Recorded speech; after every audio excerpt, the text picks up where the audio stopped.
Hello दोस्तों, उम्मीद है आप सब खैरियत से होंगे। आज हम यूरिपिडीज का मशहूर प्ले द फोनेशियन वुमेन को डिस्कस करने जा रहे हैं। इस प्ले को 409 या 411 बीसी के आसपास कहीं परफॉर्म किया गया था। इसकी कहानी और एस्किलस के मशहूर प्ले 7 अगेंस्ट थीव्स की कहानी बिल्कुल सेम है, और यूनरा के हिसाब से हम देखें तो ये एक क्लासिकल ट्रेजेडी है। समरी की तरफ बढ़ने से पहले इसके कुछ मेन कैरेक्टर्स को देख लेते हैं।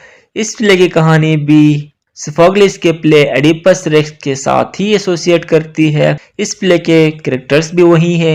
एडिपस रेक्स जो ब्लाइंड था वही इधर भी है, और जो कि एडिपस की माँ और उसकी बीवी एंटीगोन की बेटी एटियोक्लिस और पोलिनाइसिस, इनके दो बेटे जिन्होंने बादशाहत के लिए एक दूसरे को मारा था। फिर क्रियोन जो केस्टा का भाई, और मिनियोसिस क्रियोन का बेटा, और टायरेसियस वही ब्लाइंड प्रोफिट जो सोफोक्लिस के प्ले एडिपस रेक्स में भी आया था। उसने बिल्कुल सही प्रोफेसी की थी, वो इधर भी आता है। और इस प्ले का जो कोरस है वो फोनेशियन वुमेन पे मुश्तमिल था। और इस प्ले में दो मैसेंजर्स भी आते हैं जो मुख्तलिफ मौकों पर मुख्तलिफ अनाउंसमेंट्स करते हैं। समरी से पहले हम इसके शॉर्ट बैकग्राउंड को देख लेते हैं। जैसे कि सोफोक्लिस के play Oedipus Rex the King में हमने देखा था कि एडिपस आखिर में थीव्स को छोड़ के वहां से चला गया था और जोकेस्टा ने खुदकशी की थी। लेकिन इस यूरिपिडीज के प्ले में जोकेस्टा ने खुदकशी नहीं की है और एडिपस भी छोड़ के नहीं गया है, वो थीव्स में ही है। और उसने जो कर्ज किया था सोफोक्लिस के प्ले एडिपस एट क्लोनस में, तो इधर इसने जो कर्ज किया है वो इसी थीव्स में बैठ के किया है, जबकि एडिपस एट क्लोनस में उसने एथेंस में बैठ के किया था। फिर जब एडिपस रेक्स ब्लाइंड हुआ तो अब थीव्स की बादशाहत का मसला रहा था। तो दोनों भाइयों ने इस चीज़ से बचने के लिए क्या किया कि दोनों भाई एक एक साल के लिए थीव्स के बादशाह बने। पहले एटियोक्लिस बादशाह बने, तो अगले साल उसने वो बादशाहत पोलिनाइसिस को देने से इनकार कर दिया और पोलिनाइसिस को वहाँ से बाहर निकाल दिया, यानी कि थीव्स से बाहर निकाल दिया। तब पोलिनाइसिस वहाँ से आर्गोस चला गया, किंग ऑफ आर्गोस की बेटी से शादी की और अपने ससुर से कहा कि वो अब थीव्स की जो बादशाह थे वो दोबारा हासिल करना चाहते हैं, तो उसके साथ एक आर्मी भेजिए। तो वो इस प्ले में आर्मी लेके थीव्स के गेट्स के पास मौजूद है। इस प्ले के आगाज में जोकेस्टा एडिपस रेक्स की माँ, जो समझ लें कि उसकी बीवी भी थी, तो वो अपने प्रोलॉग के साथ इस प्ले का आगाज करती है, जिसके अंदर वो एडिपस की प्रोफेसी बताती है कि उसने क्या प्रोफेसी की थी। उसने कहा था कि ये जो एटियोक्लिस और पोलिनाइसिस हैं ये बादशाहत के लिए एक दूसरे को मार के ख़त्म हो जाएंगे, इन दोनों में से किसी को भी बादशाहत नहीं मिलेगी।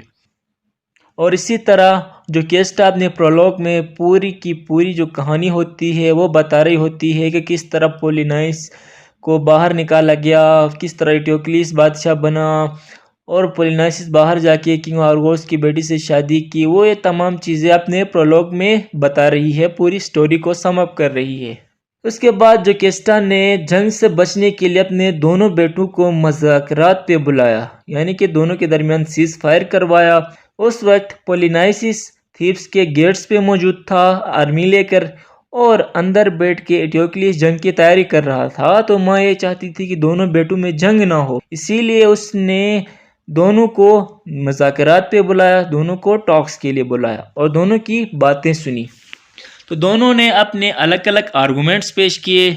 सबसे पहले पोलिनाइसिस ने कहा कि इस ताज पर यानी कि बादशाहत पर असली हकदार मैं हूँ, क्योंकि एक साल के लिए एटियोक्लिस बादशाह बन गया था। तो अगर हम देखें तो वाकई पोलिनाइसिस सही कह रहा था कि एक साल तक तो एटियोक्लिस बादशाह बन गया था, लेकिन अगले साल उसने बादशाह देने से इनकार कर दिया था और उसको बाहर निकाल दिया था थीव्स से। तो अब वो इसीलिए कह रहा है कि थीव्स की बादशाहत पर असली हक मेरा है। जबकि जब एटियोक्लिस की बारी आई तो वो कह रहा है कि मेरे पास ज़्यादा पावर है, मेरे पास ज़्यादा ताकत है, इसीलिए मैं इस बादशाहत को कभी नहीं छोड़ूंगा।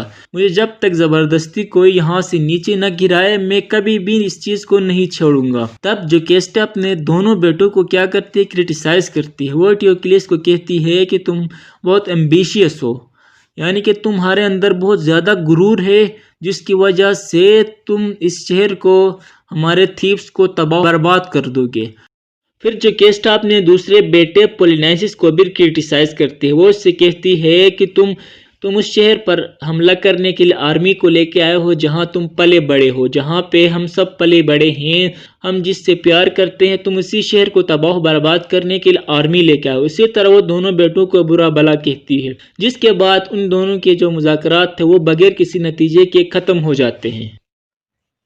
वहाँ से उनके मुज़ाकरात जैसे बेनतीजा ख़त्म होते हैं तो इटियोक्लीस अपने अंकल क्रियोन से मिलने के लिए जाता है और वो दोनों वार के बारे में प्लान करते हैं। उस वक्त थीब्स के 7 गेट्स पर पोलिनाइसिस ने मुख्तलिफ बटालियन समझ ले मुख्तलिफ कंपनीज अपॉइंट की थी कि 7 गेट्स पर 7 कमांडर्स अपने साथ एक बहुत बड़ी फौज लेके थीब्स के गेट्स पे बैठे हुए थे। तो इटियोक्लीस ने उनके काउंटर में 7 कमांडर्स भेजे हुए थे जिनके साथ भी एक अच्छी खासी फौज की तादाद थी। तो तब वो वार को प्लान कर रहे थे इटियोक्लियस और क्रियोन। तो इटियोक्लियस क्रियोन से कहता है कि जाओ जाके टायरेसियस जो ब्लाइंड प्रॉफिट था उससे एडवाइस लो कि हम इस जंग को कैसे जीते, क्या करें क्या न करें। तो फिर टायरेसियस ये एडवाइस करता है कि क्रियोन को उसके बेटे मिनियोसिस को गॉड एरिस जो वार ऑफ गॉड है उसके लिए उसको कुर्बान करना पड़ेगा, उसको मारना पड़ेगा। अगर वो मिनियोसिस को मार देते हैं, उसके लिए सेक्रीफाइस कर देते हैं तो वो शहर को भी बचाएंगे, वो जंग भी जीत जाएंगे, थीव्स से वो भी बचा सकेंगे। तो इटियोक्लिस क्रियोन से कहता है कि जाके अपने बेटे मिनियोसिस को कुर्बान कर दो। क्रियोन इस बात पे राजी नहीं होता और वो छुपा के एक प्लान बनाता है कि अपने बेटे मिनियोसिस को बचा सके। तो इसीलिए वो मिनियोसिस से कहता है कि तुम ये थीव्स छोड़ के कहीं आप चले जाओ। लेकिन मिनियोसिस अपने शहर को बचाने के लिए कुर्बानी देने के लिए राजी हो जाता है और वो छुप के जाके गॉड एरिस के लिए सेक्रीफाइस कर देता है, खुद को मार देता है।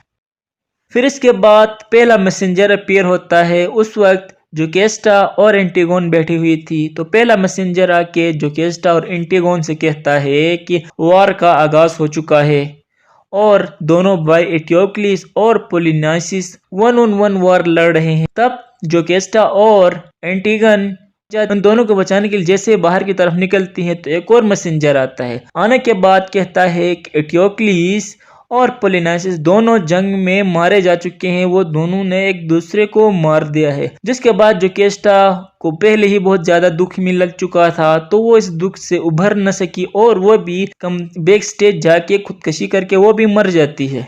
इटियोक्लिस और पोलिनाइसिस के मरने के बाद अब थीब्स का बादशाह क्रियोन बन गया था। तो उसने एडिपस जो इस वक्त थीब्स में मौजूद था उसको थीब्स से बाहर निकाल दिया, उसको बाहर जाने के लिए कह दिया।